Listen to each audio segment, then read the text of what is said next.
O acidente vascular cerebral é uma das principais causas de mortalidade e o principal agente causador de incapacidade no mundo. Saber reconhecer seus sinais e buscar prontamente atendimento médico pode evitar sequelas e até salvar vidas. Eu sou a doutora Rafaela Tridapalli e esse é mais um episódio do Unimed Talks Prevenção e Saúde, o nosso canal para levar informação de qualidade para todos.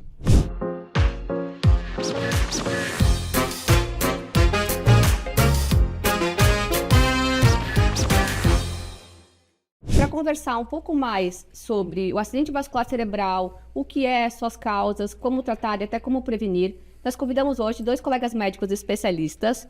Gostaria de agradecer muito a presença de vocês.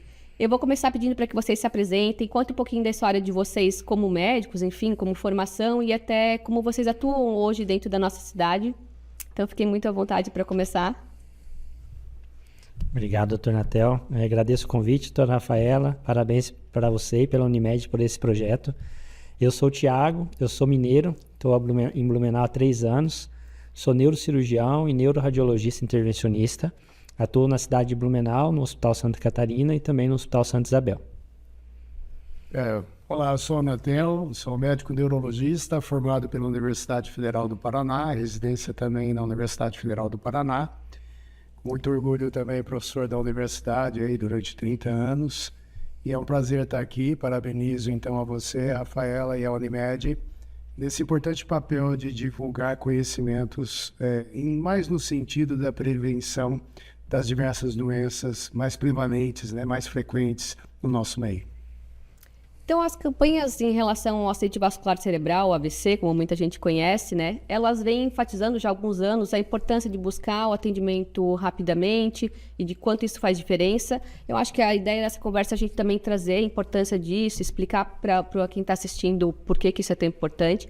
Mas, para começar, eu gostaria que vocês começassem explicando um pouco o que é o acidente vascular cerebral, quais os tipos, porque algumas pessoas têm bastante dúvida em relação a isso. Certo, assim, basicamente o AVC, a sigla é AVC.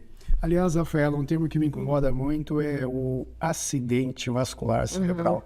Porque na maior parte das pessoas isso não é um acidente, ou seja, há fatores de risco, notadamente a pressão arterial, tabagismo, cigarro, sedentarismo, inatividade física, diabetes, colesterol alto. Então, o indivíduo que sabe ser portador disso, ele vai construindo ao longo das suas vidas a condição para que ele tenha o mais frequente, uma obstrução de um vaso sanguíneo cerebral. Nós estamos falando disso.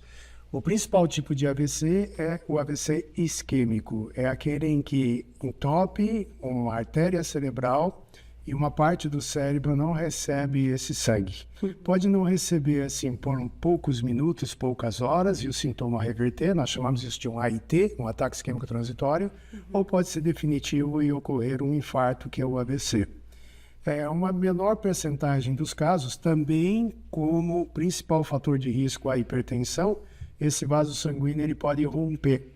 E o rompimento desse vaso sanguíneo dá uma hemorragia cerebral que nós chamamos de um AVC hemorrágico. Então, nós temos 2 tipos de AVC. Basicamente, assim, 80% dos AVCs por entupimento, por uma isquemia cerebral, geralmente uma placa de colesterol, uma pressão arterial que fecha esse vaso, e em 20% dos casos, um AVC hemorrágico, que entre eles tem como causa hipertensão. Mas o doutor Thiago pode explicar as outras causas menos frequentes. Isso, falando um pouquinho então sobre os fatores de risco que poderiam levar um paciente a ter um AVC, Acho que o Dr. Natel citou vários importantes. Que outros fatores de risco a gente poderia levar em consideração? Porque, claro, tem alguns que são não modificáveis, Isso. E uns que a gente pode agir para até evitar que venha acontecer, Exatamente. Então, os fatores de risco chamados de não modificáveis são aqueles relacionados à pessoa. Então, uma pessoa idosa, não tem como ela voltar a ser adolescente, voltar a ser jovem. Ela tem um fator mais alto para ter um AVC. Aquela pessoa que já tem um histórico familiar de acidente vascular cerebral, também não tem como modificar isso na história dela. Mas a maioria dos fatores de risco, eles são modificáveis, E o fator de risco quer dizer, se você tem aquilo, você tem mais chance de desenvolver outra doença. Então, até 80% dos acidentes vasculares cerebrais isquêmicos, eles poderiam ser evitados. Imagina como que esse dado é importante, De cada 100 AVCs, 80 poderiam ter sido evitados. Então, aquele paciente que fuma, ele vai ter uma chance maior de ter um AVC. O paciente que tem hipertensão arterial sistêmica, que é a famosa pressão alta, ele tem um risco mais aumentado. O paciente que tem um colesterol alterado, o paciente que tem um diabetes e não faz um tratamento adequado, esse paciente tem um risco maior de ter o AVC. Então, os fatores modificáveis é onde a gente tem que atuar, onde a gente tem que agir para poder evitar, numa porcentagem muito grande de pacientes, esse evento que é extremamente relevante hoje no nosso meio. Porque no Brasil, nos últimos anos, o AVC é a doença que mais mata no Brasil, né? E a gente costuma dizer que é uma epidemia silenciosa, porque pouco se fala. Então, desde 2015 para cá, os números de mortes por AVC aumentaram muito e em torno de 300 mortes por mês, por dia no Brasil. 300 mortes por dia. É um número muito alto, né? É um absurdo. Na época da Covid, a gente ficava observando na televisão, né, quantas mortes tinha, né?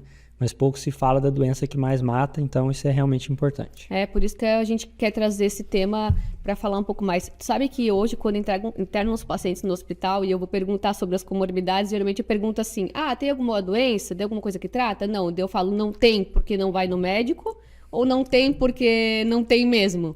Porque muitos pacientes, até uma vez a gente foi fazer uma análise da carteira da própria Unimed, do uso do plano de saúde, e um grupo muito grande é o grupo D, que é os que têm o plano e não usam nada.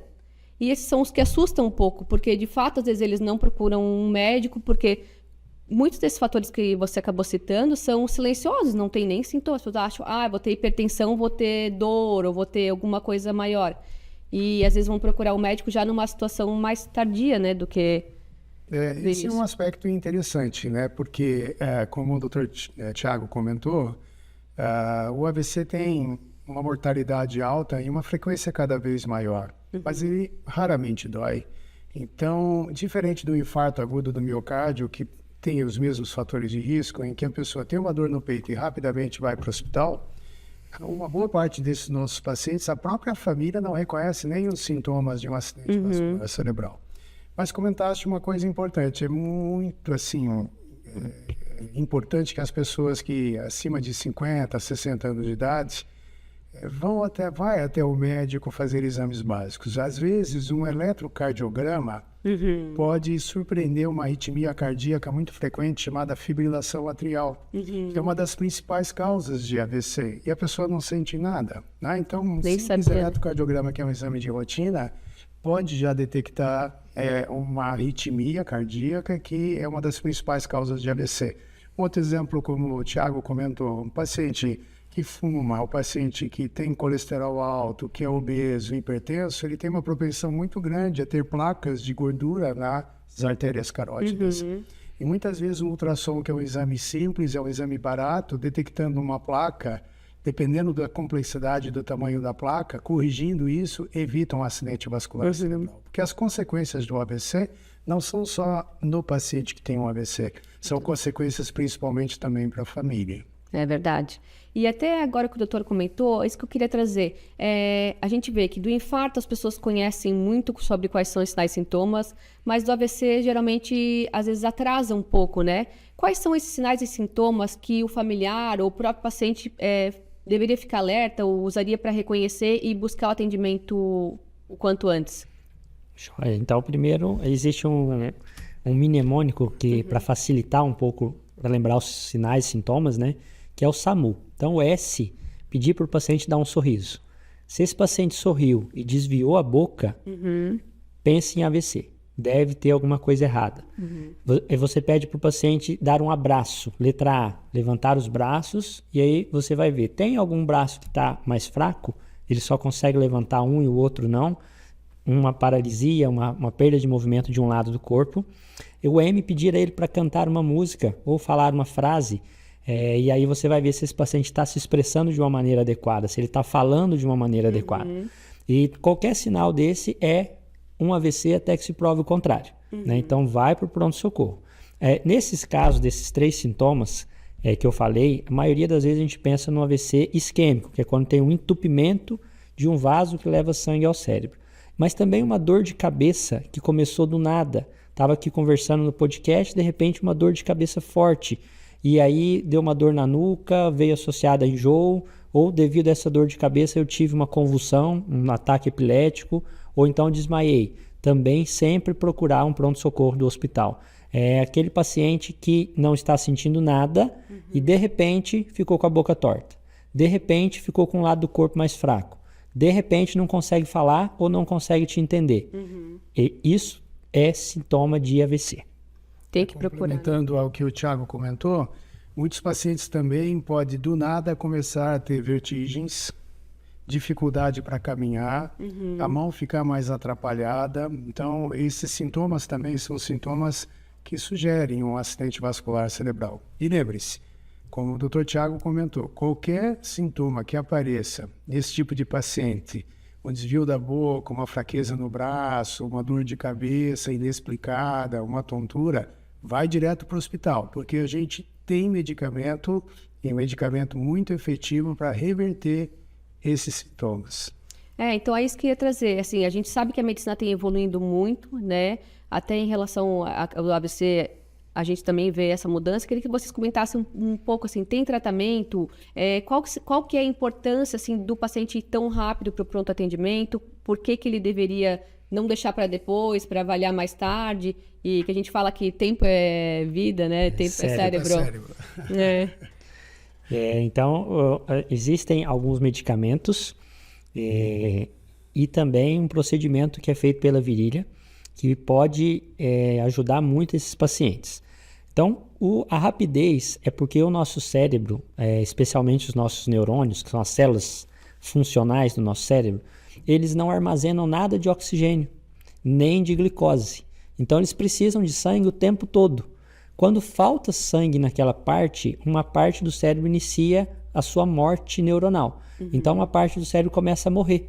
E se a gente não conseguir abrir esse vaso e retornar a circulação rapidamente, nós não vamos conseguir salvar esse tecido cerebral. Então, a rapidez ela é essencial no tratamento do paciente com AVC. Quanto mais rápido, maior a chance do medicamento fazer efeito e do tratamento também pela virilha conseguir remover esse coágulo dentro do vaso. Trazendo para o pessoal, assim, tu conseguiria colocar um número de horas, assim, que era o ideal que fosse buscado atendimento? Sim, o ideal é que esse paciente vá para o hospital em até 4 horas e meia, tá? Então, em relação ao remédio que é feito na veia para dissolver o coágulo, ele é feito hoje, na maioria dos casos, até 4 horas e meia, e em alguns casos, depois desse horário, quando a gente avalia com técnicas de imagem um pouco mais avançadas, como a ressonância magnética, por exemplo. Mas do ponto de vista do tratamento pela virilha, hoje a gente consegue fazer até 24 horas.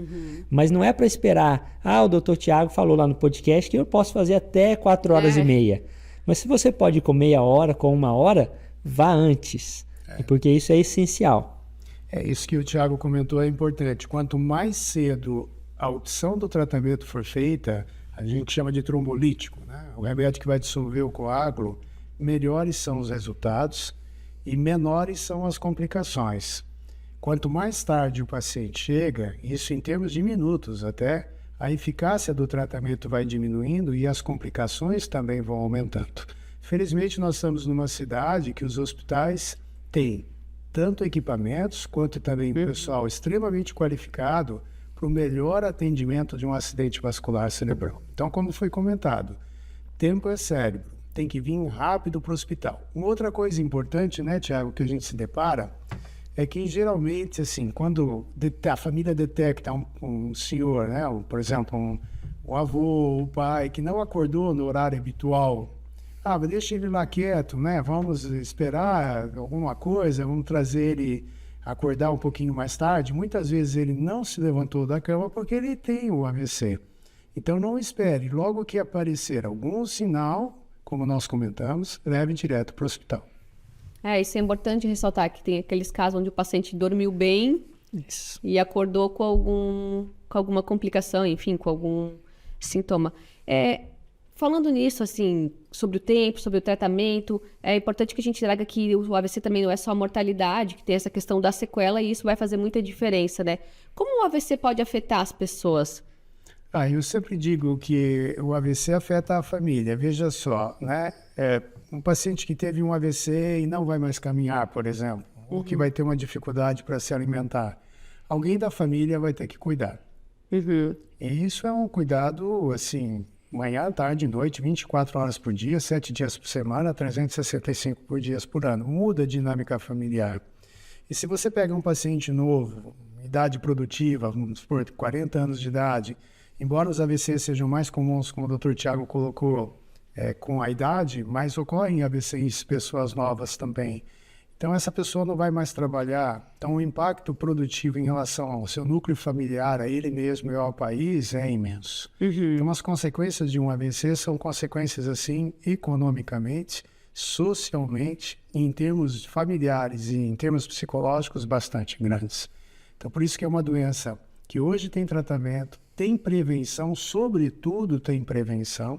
Então, é algo que a gente tem que modificar isso. E é bem interessante, porque no mundo, no primeiro mundo, digamos assim, desenvolvido, as causas de AVC, os AVCs têm diminuído, mas isso não se reflete em países ainda que não alcançaram um desenvolvimento econômico grande, ou por dificuldade do acesso, enfim.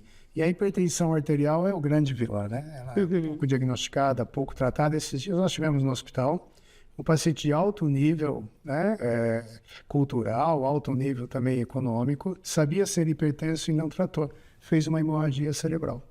Está hemiplégico, né? Mexe o lado direito, 50, 60 anos de idade. É muito tem mais jovem, capacidade produtiva. É muito jovem. Eu acho que é isso, a gente comentou ali no início, que as pessoas às vezes subestimam o impacto, né? E quando a gente comenta, às vezes é exagerado, imagina, não vai acontecer comigo, até acontecer, né? Na prática de vocês, acho que vocês devem ver isso com frequência. Tem algum caso, assim, outro que marcou, assim, que vocês atenderam recentemente?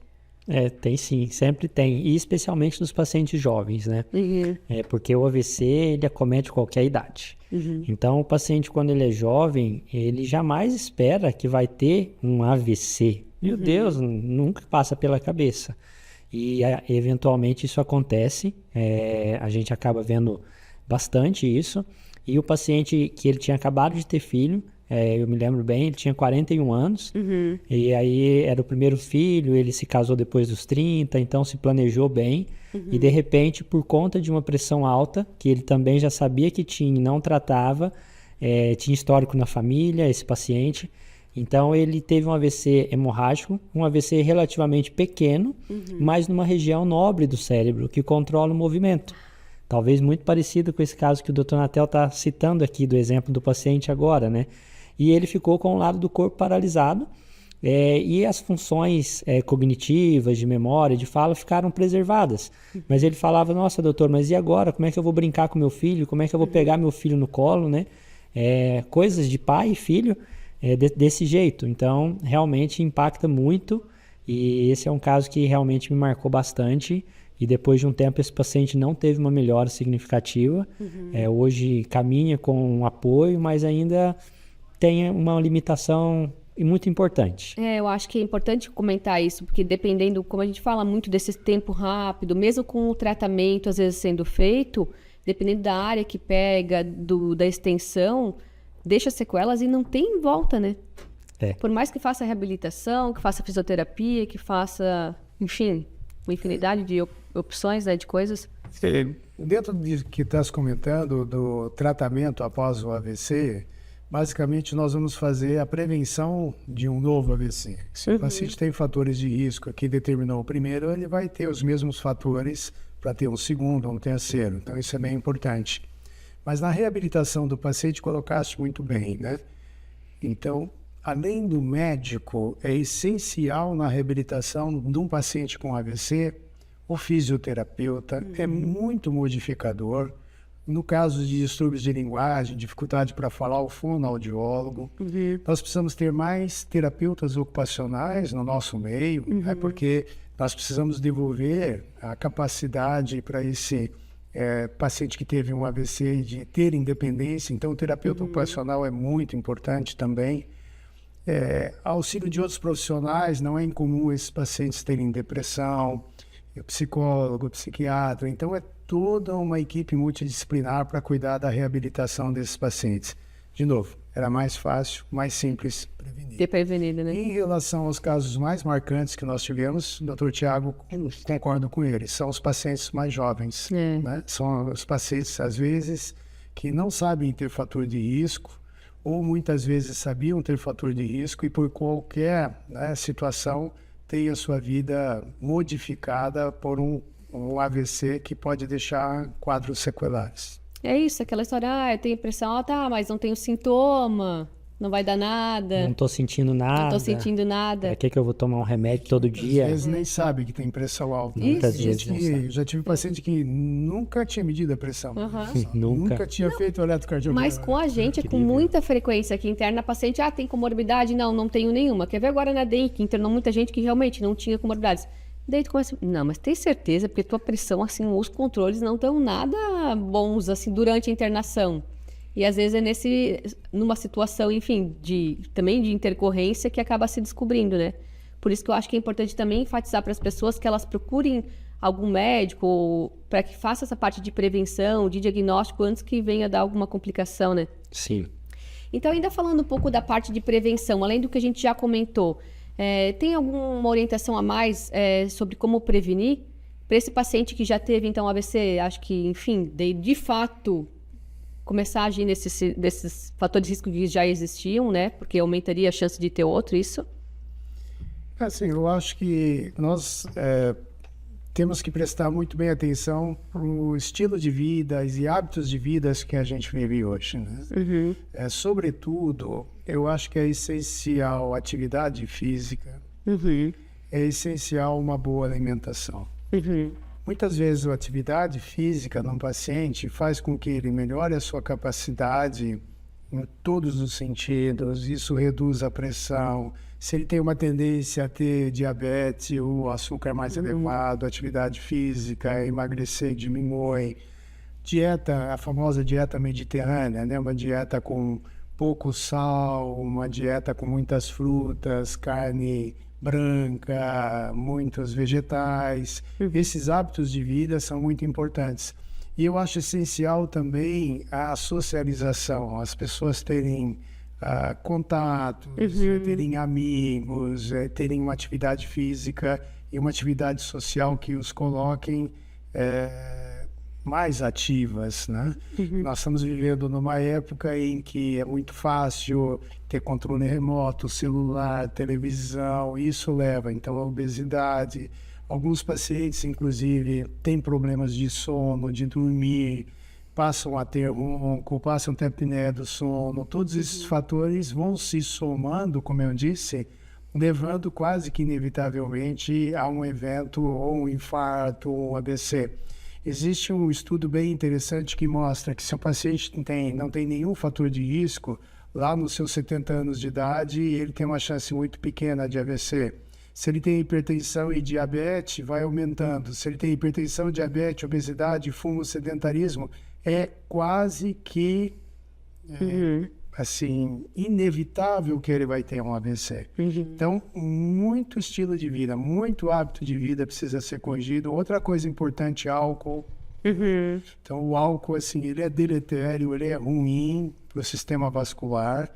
Isso é bem importante de ser frisado também. Então, nós estamos vivendo numa sociedade em que o consumo nos leva a criar esses fatores de risco para ter doenças vasculares. É numa sociedade onde é bonito fazer o que é errado. Isso. Né? Até ontem eu até postei de um Instagram que alguém postou que assim, a gente tá tão doente como sociedade que quando você começa a fazer mais atividade física, cuidar da alimentação, daí ou você como é que ele colocava? Obcecado, ou você é doido, ou enfim, ou é chato porque não quer beber. Então, acho que a sociedade, de uma maneira geral, está doente. Então, claro, cabe a cada um cuidar de si, dos seus próximos, né? Mas acho que é muito importante a gente enfatizar todas essas questões. Sim, e isso que você colocou da postagem, eu não sei se foi até no seu Instagram que eu vi isso também, que perguntaram para alguns pais o que eles fariam pelos seus filhos, né? É verdade. Faria tudo, faria isso, faria aquilo. Você morreria pelos seus filhos? Sim, com certeza eu morreria pelos meus filhos. Mas e você, viveria pelos seus filhos? Você faria atividade física por eles? Você se alimentaria melhor por eles? Você dormiria melhor? Você seria menos estressado por eles? Aí, né? Não, quando eu vi isso, me tocou muito também. Eu acho isso incrível, assim, porque realmente a gente não pensa muito nisso, né? E aquela história de que nunca vai acontecer com a gente, nós estamos imunes, né? E não é bem assim. Na não. prática, a gente vê que não é bem assim, é verdade. Hoje a gente tem visto, eu até coloquei no Instagram uma caixinha de perguntas que a gente iria fazer o episódio, e o pessoal veio com alguns questionamentos que a gente tem visto que tem muita gente usando hormônios, enfim, acho que de uma maneira desenfreada, que é outra epidemia anunciada, assim, e eles perguntaram se teria relação desses usos de hormônios, anabolizantes, enfim, chips da beleza, com o desenvolvimento de AVC, enfim. Sim. Pergunta polêmica. Tem toda a relação, né? Isso é uma pergunta que deve ser feita mesmo, porque nós estamos hoje num problema que a gente vê cada vez mais colegas passando medicações, especialmente baseados nos hormônios para as pessoas, para terem resultados especialmente estéticos, de uma maneira mais rápida. E esses hormônios, os esteroides, né, eles fazem parte do nosso corpo. Todos nós precisamos de testosterona para sobreviver. As mulheres precisam muito do estrogênio. O cortisol é um esteroide que a gente precisa também. Então, ele faz parte das células. Nós temos isso no nosso corpo. Só que quando isso vem em excesso, isso prejudica muito algumas funções do nosso organismo, especialmente com relação a vasos sanguíneos. Então, a gente aumenta a viscosidade dos vasos sanguíneos, a gente aumenta a taxa de inflamações dos vasos sanguíneos, a gente aumenta índices de coração acelerado, pressão alta, predispõe a arritmias, né? Especialmente alguns remédios que estão relacionados à tireoide. Por exemplo, a gente vê muito prescrições usando T3 na fórmula, né? Que você causa um hipertireoidismo. E aí você pode predispor a arritmia, isso tudo predispõe a AVC. Então, o uso de testosterona para quem não precisa, para quem não tem deficiência, para quem realmente está fazendo uso de uma maneira errada, isso sim aumenta muito a chance de AVC, tanto do AVC isquêmico quanto do AVC hemorrágico. O uso de hormônios pelas mulheres também, a testosterona, ou até anticoncepcionais. Então, o anticoncepcional ele não é um vilão, mas naquela mulher que tem mais de 35 anos, naquela mulher que é hipertensa, naquela mulher que fuma. Soma, né? Isso se soma e aumenta sim a taxa de tromboses em vasos pelo corpo, inclusive taxas de AVC são bastante aumentadas. Então a gente acaba vendo isso, né? Muitas vezes na prática e as pessoas não sabem dessa informação. Então realmente sim aumenta a taxa de AVC. Vocês comentaram muito da hipertensão. Eu lembro que outro dia o Humberto estava conversando, que ele é cardiologista, no caso, né? E ele disse que ele nunca viu tanta gente jovem com tanta hipertensão. E ele disse que algumas são muito difíceis de tratar. E geralmente relacionado ao uso de um chip desses, que eventualmente a gente nem sabe o que tem dentro. E importante dizer que não tem como tirar, né? A maior parte desses chips, não sei se algum tem.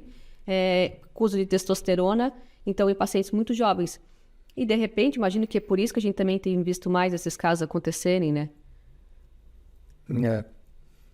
Quer colocar alguma coisa a mais? Não? Não, o doutor Tiago sintetizou bem e eu lembro bem a atenção também para principalmente mulheres que têm história na família, o pessoal de trombose, trombose nas pernas, varizes, enfim, ou já teve na família trombose do pulmão, ou tromboembolismo pulmonar, ou AVC. A questão do uso de anticoncepcional deve ser bastante ponderada, né? Nós, não é comum, mas em geral, como eu digo, é sempre uma associação de fatores. Então, uma mulher com sobrepeso, obesa, com história de trombose na família, o pessoal de aborto, com uso de anticoncepcional, se somam os fatores de risco. Então, é preciso também ficar bastante atento para as medicações que são usadas. Vamos encerrando então mais um episódio sobre o acidente vascular cerebral. Eu queria aproveitar então e deixar a palavra para vocês, se vocês têm algum recado, alguma orientação a mais para dar para quem está assistindo a gente. Novamente agradecer o convite, agradecer a iniciativa, né? Porque o tema prevenção e saúde é o que a gente deve fazer e nós estamos no assunto aqui onde a prevenção realmente faz diferença. É importante entender para a população em geral que o AVC é uma doença grave, é uma doença altamente incapacitante. Muitas vezes o paciente não vai morrer por conta do AVC, mas ele vai ficar incapacitado das suas funções. Um familiar vai ter que talvez largar o emprego para poder cuidar dessa pessoa. Então, como o doutor Natel já colocou antes, a parte familiar, ela é extremamente prejudicada quando um ente querido tem um AVC. Então, a prevenção, atuar nos fatores de risco, hábitos saudáveis de vida, isso é muito importante e é o que a gente tem que bater na tecla, e é isso que o podcast está fazendo hoje de uma maneira muito legal, para que as pessoas entendam que o tratamento, ele existe, nós temos tratamento para isso, a gente tem que ser rápido, mas a gente vai evitar e melhorar muito mais os pacientes se a gente puder não ter um AVC. É verdade. Ótimo, nós acompanhamos os pacientes, todo dia nós temos 2, 3 casos na emergência do hospital com suspeita ou com AVC. Estamos falando de alguma coisa muito frequente. Eu passei por todas as fases, desde a fase que não se tinha tratamento, hoje a fase que se tem o tratamento pleno capaz de uma recuperação total. Então, em toda essa minha experiência, eu diria, o segredo é a prevenção. É conhecer os fatores de risco, mudar os hábitos de vida, mudar a alimentação, para acrescentar anos de vida, mas, sobretudo, qualidade nos seus anos de vida. Então, procure o seu médico, veja qual é o seu colesterol, qual é a sua pressão, qual é a sua taxa de glicose, a sua glicemia. Se você fuma, parar de fumar imediatamente, procurar um colega que vai auxiliar nisto. Atividade física, dieta. Parece isso ser pouco, mas isso faz a diferença, sobretudo nesse ponto. AVC. Vem direto para o hospital. Hoje a gente tem condições nos hospitais de Blumenau totais de tratar esse AVC de uma maneira muito efetiva. Ocorreu um AVC, vamos batalhar para reabilitar, vamos devolver essa pessoa para uma qualidade de vida em que ela possa ter dignidade, que ela possa ter funcionalidade e que possa interagir com seus familiares. Mas, sobretudo, a palavra-chave é prevenir. Prevenir. Em AVC, talvez a frase máxima é a velha conhecida: prevenção é o melhor remédio. Eu queria aproveitar para falar também que nas redes sociais a gente tem muita desinformação hoje em dia, né? Tem muita gente propagando informação que é ruim, que não é adequada, e a gente tem que aproveitar para falar bem quando a gente vê que tem pessoas que trazem informação de qualidade. Então, eu queria passar a palavra mais uma vez para o Dr. Tiago, para que ele fale um pouquinho sobre o podcast, que ele tem um podcast que é bem voltado para essa questão de AVC, de uma maneira geral, né, Tiago? Isso. Então, por favor, faça sua propaganda do podcast. Tá bom, obrigado também pelo espaço, né? No ano passado, minha esposa ela é neurologista, mas ela não atua em consultório. Ela trabalha mais com exame. E a gente tinha a ideia de criar um canal para falar de alguma coisa, né? Uhum. Então, a gente teve essa ideia de falar sobre o AVC, mas com o intuito de prevenção, o intuito de informar a população, realmente de levar informações de qualidade por pessoas que realmente trabalham com pacientes com AVC. E ali, a gente tenta dar uma abordagem multiprofissional. Eu tenho convidado vários profissionais de outras áreas que atuam no AVC. Então, o podcast tem um canal no YouTube, é o AVCcast, tem também no Instagram. Sigam lá se vocês quiserem algumas informações, podem também deixar comentários, dúvidas, sempre a gente responde, perguntas, né? E realmente faz diferença. O objetivo nosso, eu brinco que a cada episódio, se eu conseguir ajudar uma pessoa por episódio, né, já valeu a pena. Então, se quem está assistindo aqui o episódio da Unimed, se a gente conseguir ajudar uma pessoa, a gente conseguir evitar o AVC em uma pessoa, já valeu a pena a gente estar aqui, né? Ter o nosso tempo de vir aqui, falar para as pessoas. Então, a gente fica feliz com isso. Muito obrigada, então. Sigam o Dr. Tiago nas redes sociais. Sr. Natel, você tem rede social falando... Vamos trazer mais um para falar informação de qualidade na rede social? Ainda não, mas estou pensando. Aguardem. Então é isso. Esse foi mais um episódio do Unimed Talks Prevenção e Saúde. Siga a Unimed Blumenau e acompanhe os nossos episódios pelo Instagram, pelo YouTube e nas principais plataformas de áudio. Até a próxima!